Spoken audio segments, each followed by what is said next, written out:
Howdy everyone, my name is Josh and this is Dark Earth Customs.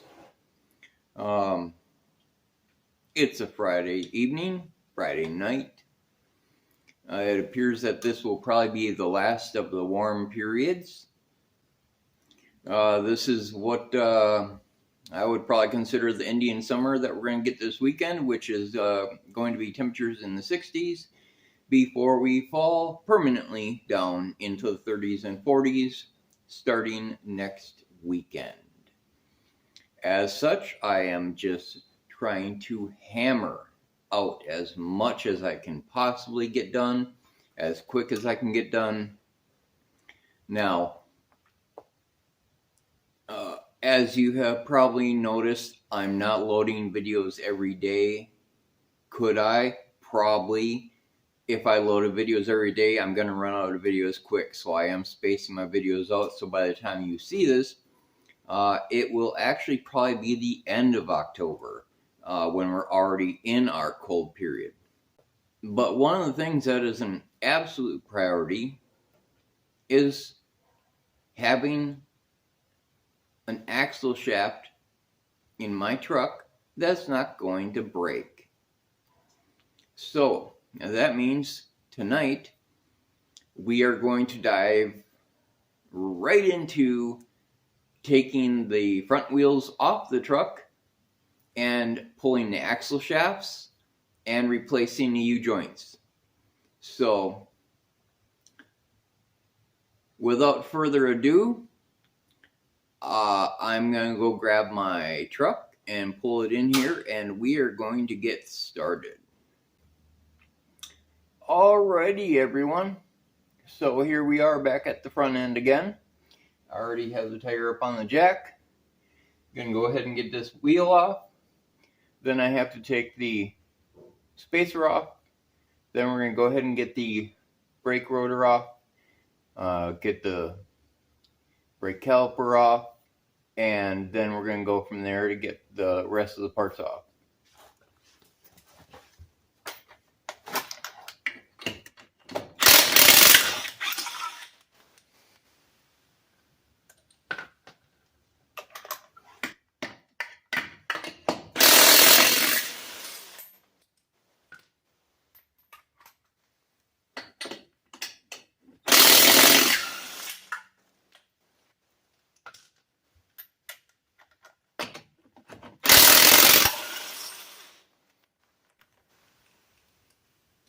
And I do have U-joints for both sides. Both sides need to be done. However, the driver's side is an absolute priority.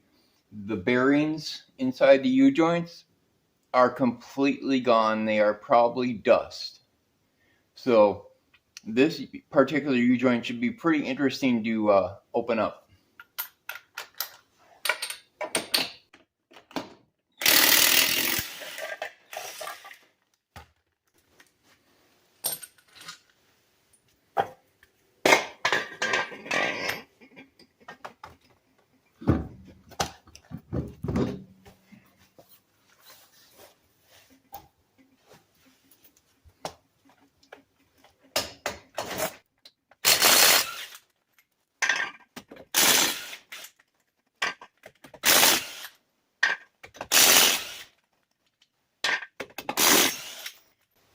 And this is the reason I have yet to thread lock these front hubs, is because I knew they'd have to come off anyway because of the front U-joints.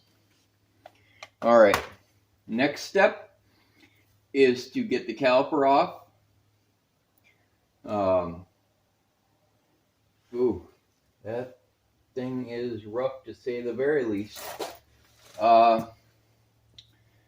Yeah, okay, so anyway, get the caliper off, get the tie rod off, get the rotor off, and then unbolt this center nut.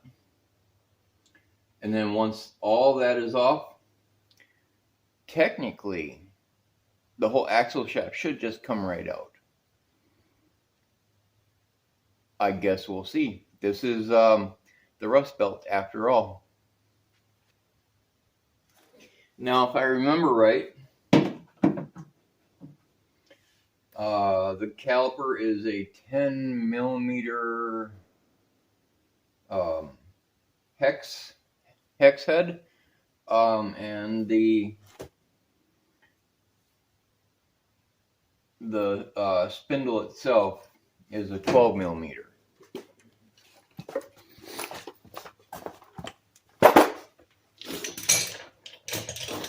Alright, so let's see if I get everything I need here.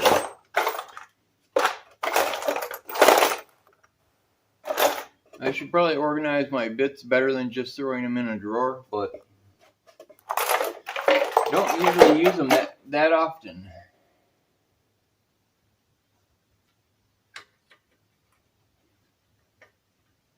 Well, it looks like a 3/8 is going to work also.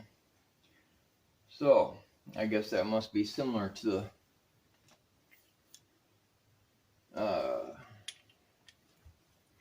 must be similar to the 10.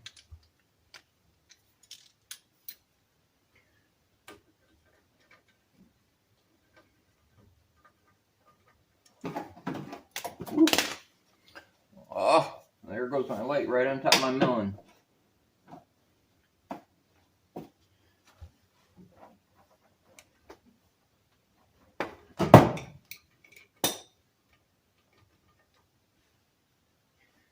Alright, that one's loose.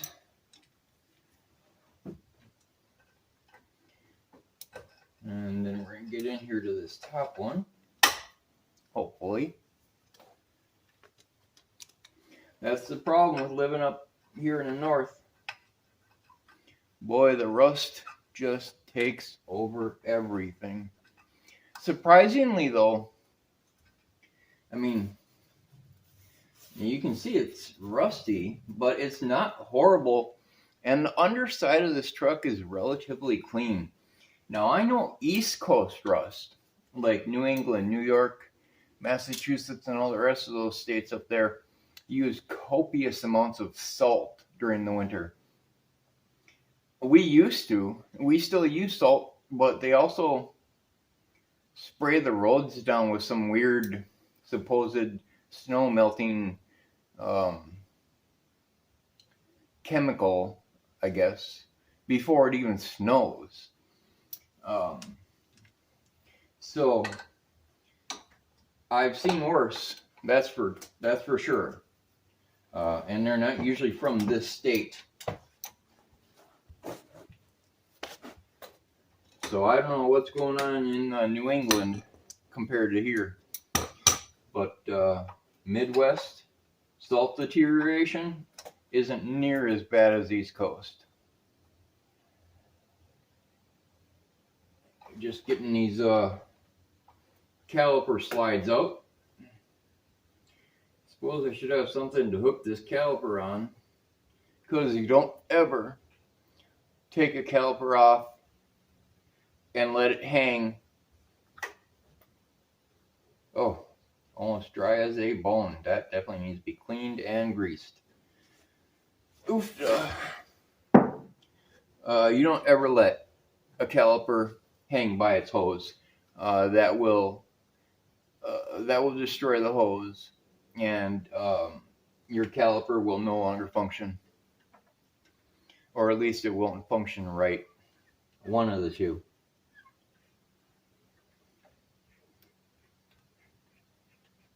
Even though the hoses are made to withstand tremendous amounts of hydraulic pressure, if treated badly, they will also create tremendous amounts of problem. All right. Looks like my caliper's already ready to come off. Oof, brake pads are getting there. I suppose I'm going to have to replace them.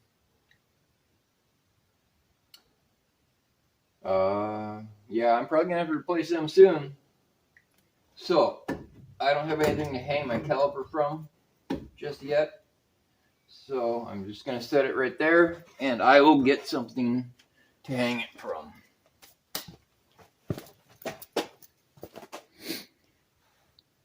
Oh, I think I actually have something in my truck.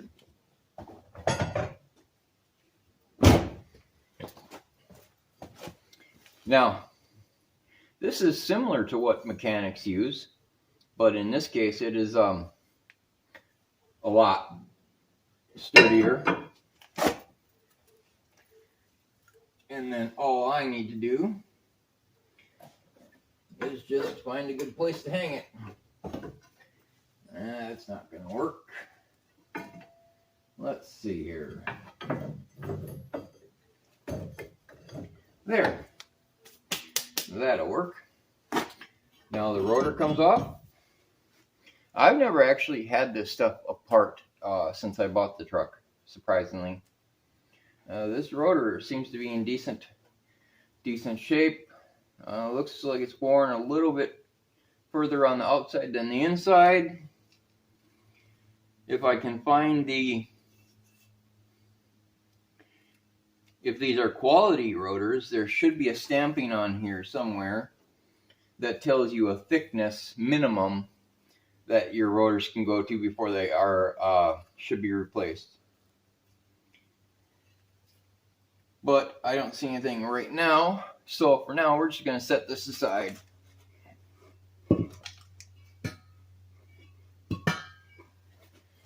Alright, so now what we have here is the spindle and the axle nut and that tie rod.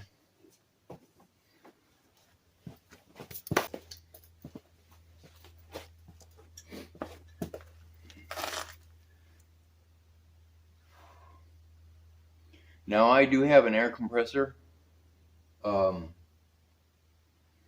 but the air compressor I'm running, like I said on the earlier video,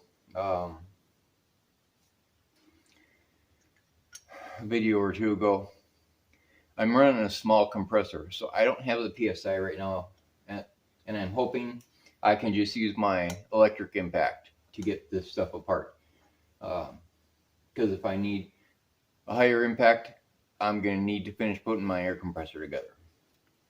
So let's start by pulling out these cotter pins.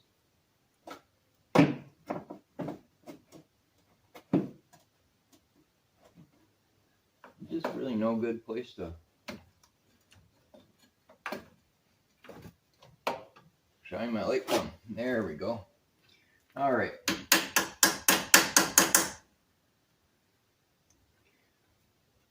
Full of mud and dirt and rust.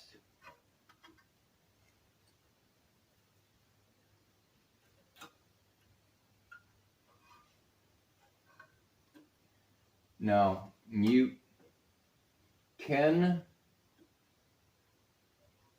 reuse cotter pins if it's an absolute necessity, an emergency. You don't have any, you don't have a way to get any. If you absolutely had to reuse a cotter pin, you can. Is it recommended? No. These get bent up and banged up and then become fragile. This one in particular is still intact, but it's thin and it is rusting. So cotter pins are used to go through parts and keep nuts in place. These are an essential item. So if you can, don't skimp on them. I will be replacing that. All right, so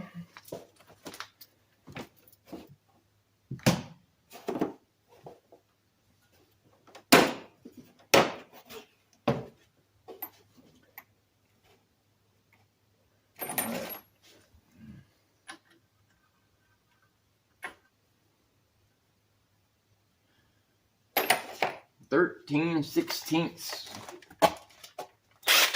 So let's see if I can get this out.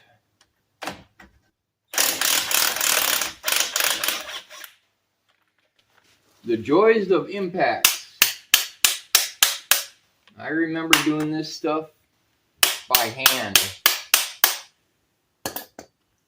And I am just done with doing that.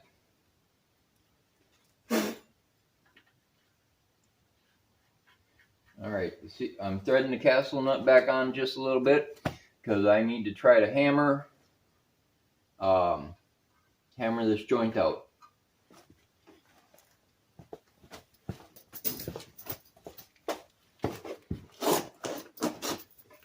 There's a few ways that this can be done.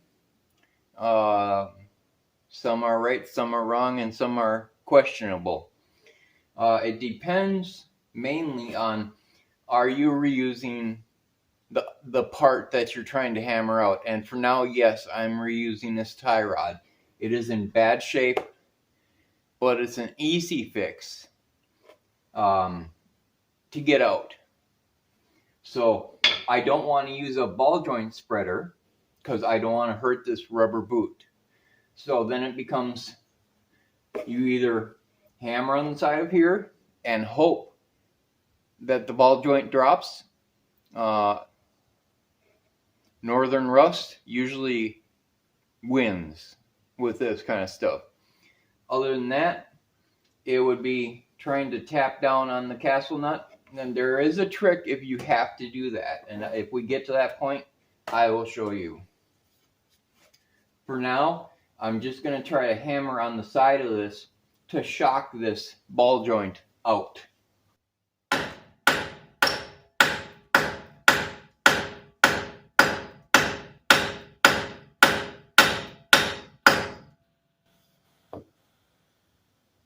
Alright, and as I figured, if it doesn't come out in several whacks, it's not coming out. So next, some people would just hammer right down on top of the castle nut.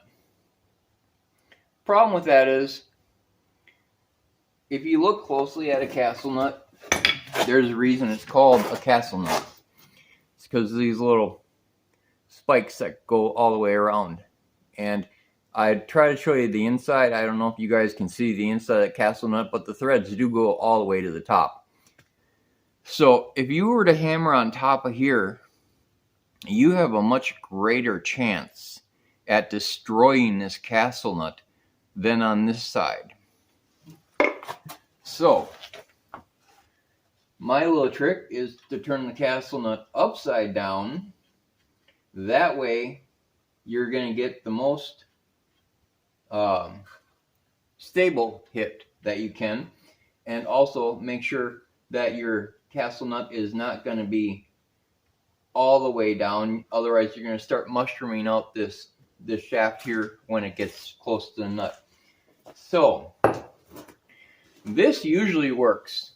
If this doesn't work, then I would have one last option, and that's to use like a pickle fork or a ball joint spreader and hope I don't tear that boot.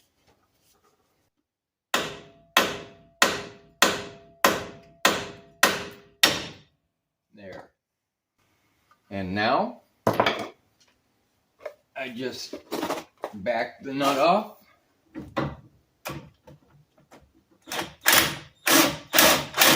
Come on.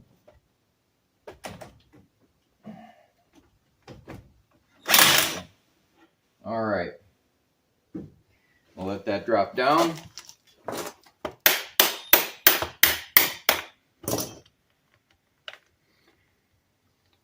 If you're in the South, you have it really easy when it comes to cars, because you guys don't see rust like we do up here. Up here, it is a struggle like you wouldn't believe. All right, so that tie rod and the center link, yeah, the center link is out. So now this moves freely. Now these ball joints, I guess I'll wait till I pull the drive shaft out. I have a feeling I'm going to be replacing these too, especially considering they're so rusty. I don't know if they'll even take grease anymore. But the ball joints are not a high priority unless they are extremely worn. I don't think they are. I think the problem is with the axle shaft. When I'm driving this and I turn to the right, the noises this thing makes is like a horror movie. And this axle shaft is some of the worst I've ever seen. And that's, you may say that says a lot about me, but the fact is, this is a job I've been neglecting. I didn't want to do it. And you might say to yourself, well, it looks like it's been going pretty good for now. Yeah, but it doesn't always go good, especially up here. So I've been kind of knowing that I gotta get this job done, but I've also been kind of trying to avoid it because I didn't want to do it. And I know that's not what you're supposed to do, but sometimes that's just the way it goes.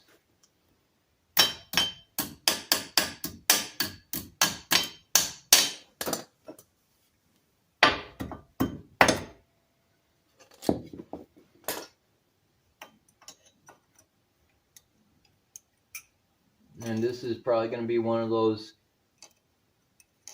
times when the cotter pin is just going to fight and fight to stay in there. Because the two arms of the cotter pin are fighting against each other and neither of them want to win. I couldn't believe it. It was like 60 degrees today outside.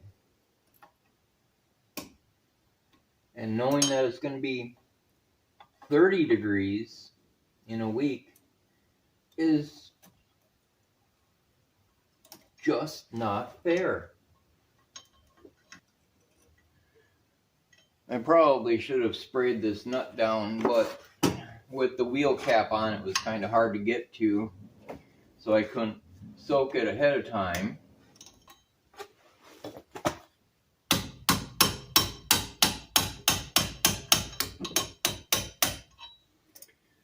There you go, you little brat. If coercion doesn't work, brute force. Alright, next step is to get this spindle off. This spindle right here needs to come off, and that nut needs to come off. So, I want to say that's like 1 1/8 or something like that. See what I got.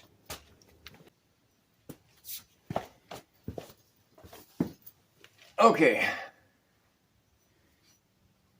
1 11/16. And I unfortunately do not have any adapters that, go up to a, what is that, 3/4 drive. So I guess this one's going to be trying to get it off by hand.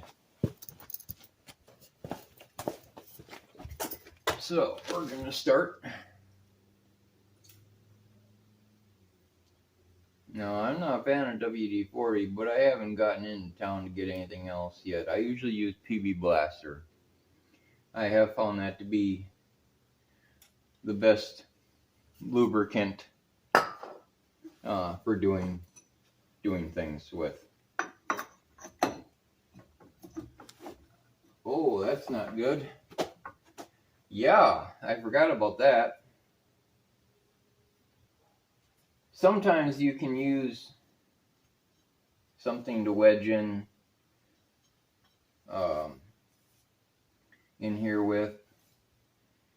I'll try that, but I think what's probably going to be more optimum is putting this in 4-wheel drive, which will lock this hub into place.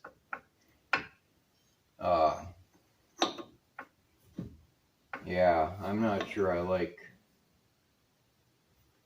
having taken a chance of ruining these splines here.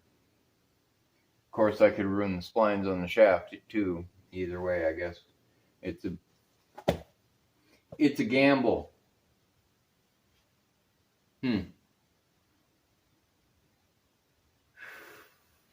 I swear I had an adapter.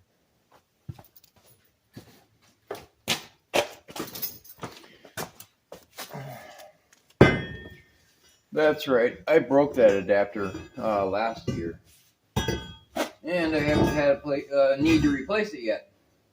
This is a railroad spike puller for replacing railroad ties. If this doesn't hold it in place, nothing will. However, I think I should probably put some lug nuts on there to not mar up those threads.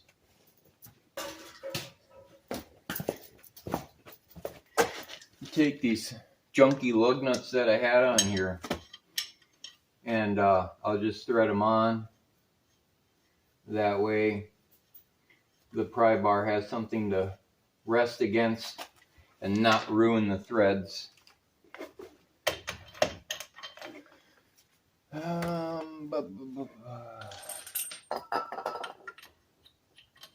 Yeah, that's what I thought.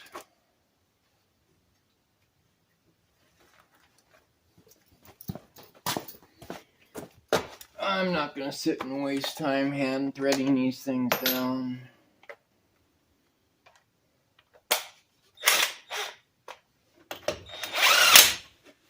Just run them down. Now, whenever you're threading things on and you're using something like an impact, make sure you thread the item on at least a little bit first, because if you go and just send it, there's a good chance you're going to strip the threads out completely. Then you're going to be in a whole nother boat.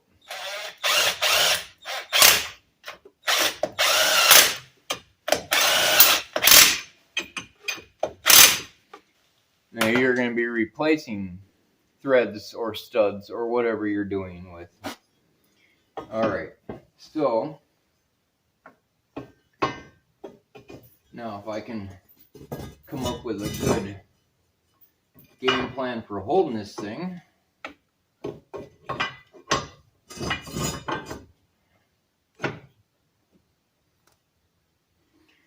We'll see if that'll work.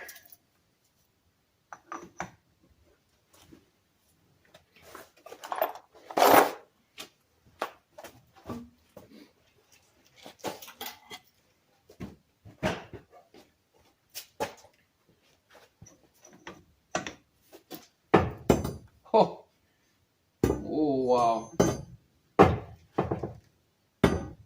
Okay.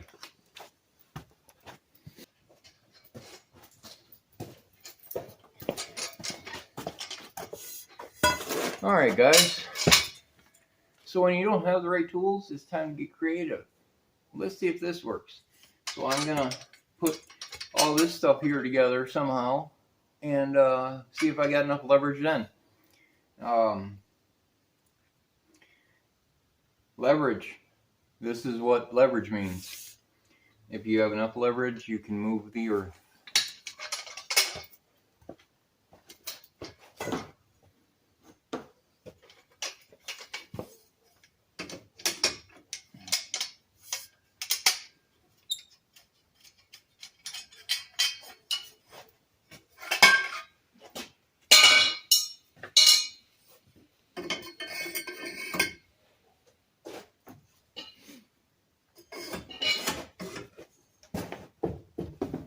Oh, she's trying to run away.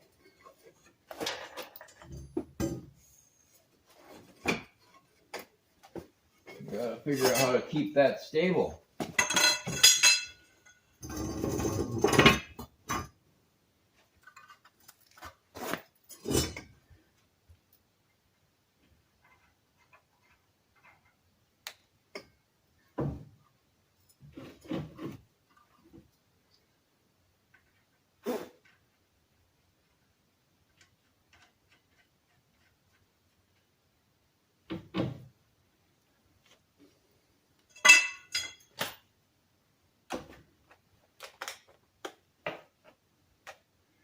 Now I'm not going to tighten this back down completely, but I am going to run the nuts down a little bit.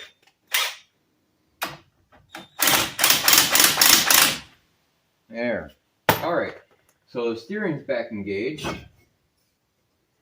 So this can't turn now. Now do I have good enough leverage to get this to come off?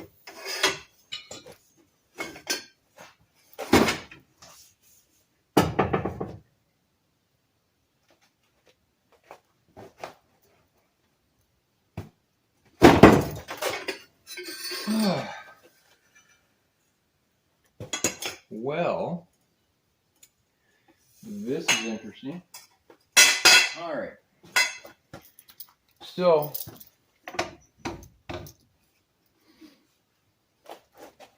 I'm going to try something I do not recommend. It's kind of a last-ditch effort before I have to bring out either heat or bigger tools. But I'm going to use my own weight against it.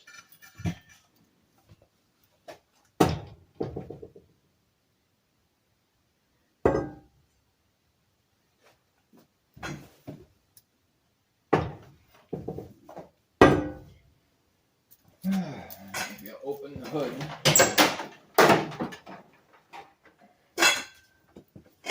Give me something to hold on to.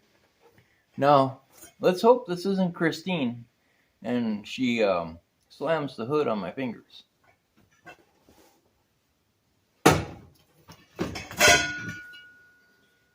Oh boy.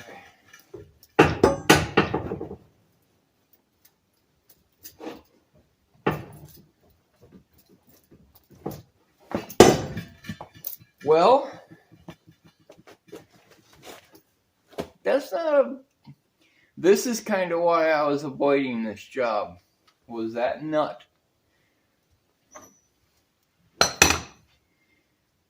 This center nut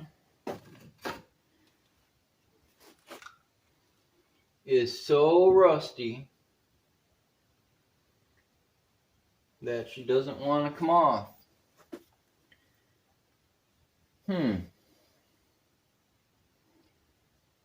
Well, I guess we're gonna have to figure something out. So, of course, that's the exact same size. Alrighty.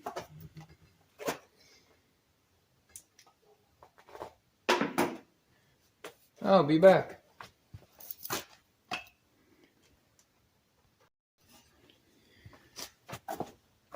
Alrighty, everyone. Attempt number 2. Some of you might remember this from me trying to get the Thunderbird motor to turn over.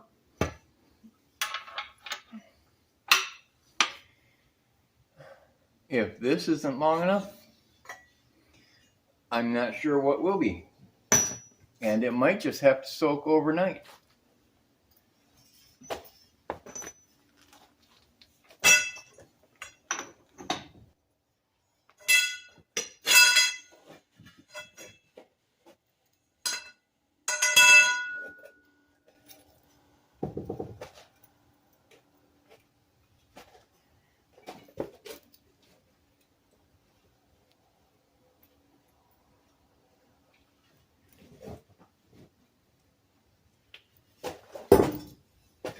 Boy, trying to turn this is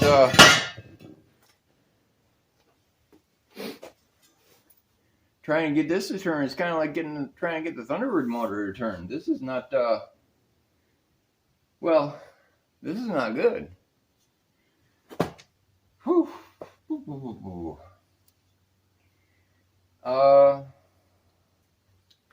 Well,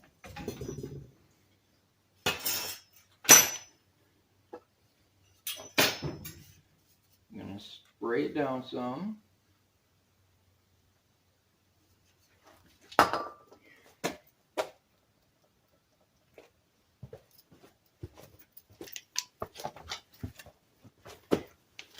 All right.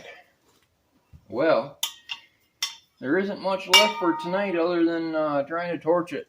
Otherwise, I'll have to get some stuff tomorrow.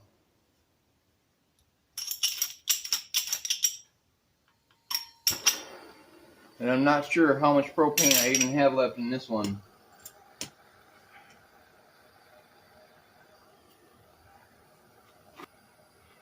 And it's definitely acting pretty weak. I don't have a whole lot of adjustment left in the valve here on the tank.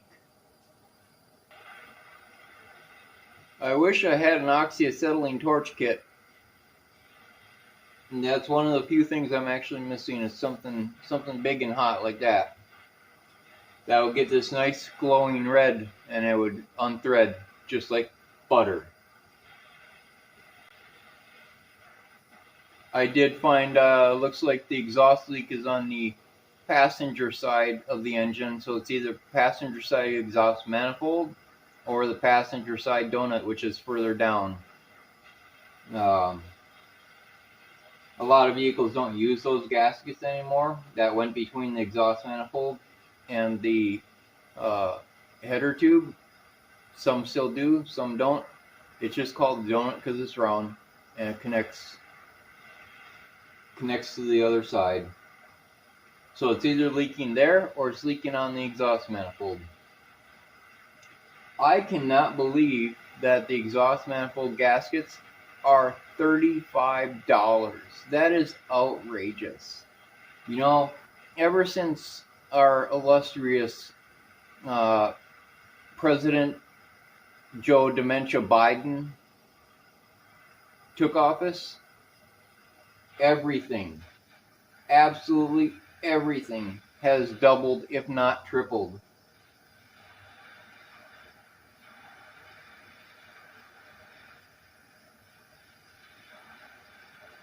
Back in the 1980s, when President Reagan was running the country, he knew something about economics.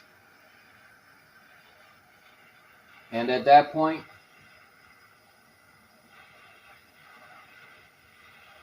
having supplemental income became a lot easier. Because if people have security and they have money, they'll be willing to spend that money because they know they have security. But when you don't have security, like now with President Dementia Biden, there's no reason to want to spend money on anything that's not essential. Because everything costs so much more. You can only imagine what things are going to cost in the spring. I've never seen a political party that likes war more than the Democrat Party.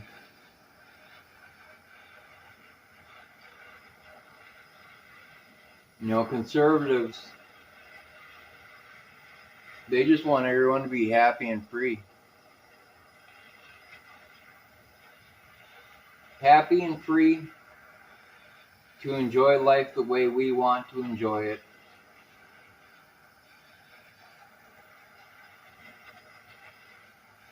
But Democrats want to control how we live.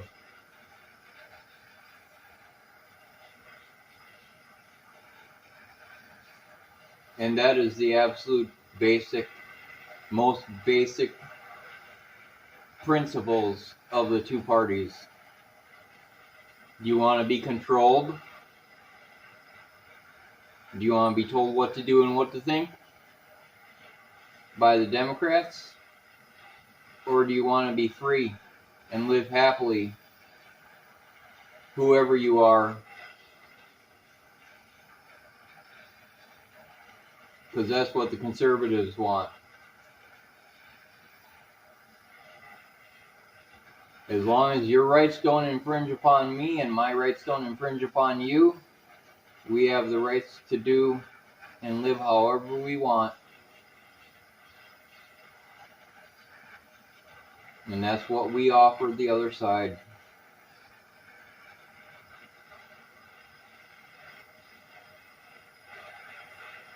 And now that my political spiel is over, I guess we're going to try to see if this nut will back off. No, I guess that's why I named this channel Dark Earth Customs and Shop Talk. Because it's stuff you just talk about when you're working on cars or working in a shop or doing whatever you're doing. Just talking with friends or talking with other people. Just being cordial. Letting everybody have their voice and opinion.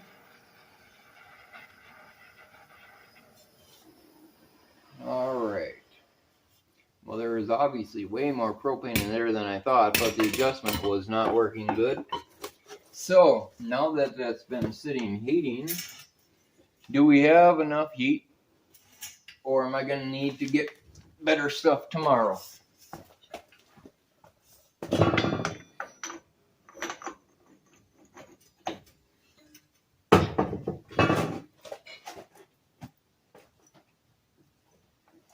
Oh boy.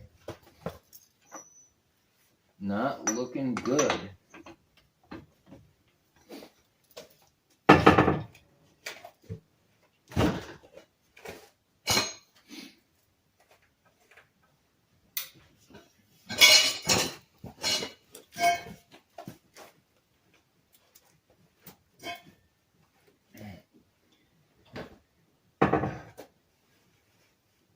Wow, it is actually bending the bar.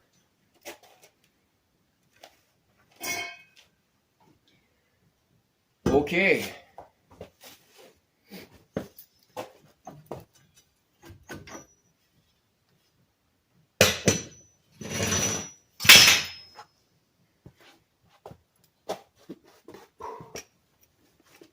Well, I guess that answers that question.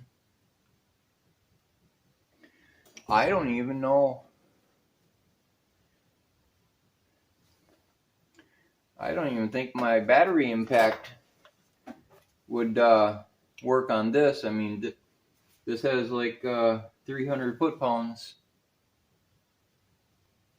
I might actually have to just get my air compressor running. And I'm going to have to buy an adapter. And we're just going to have to go from there, I guess. So,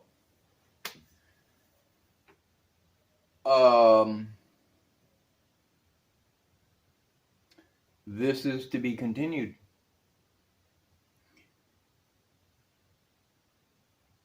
So, adieu, au revoir, good night,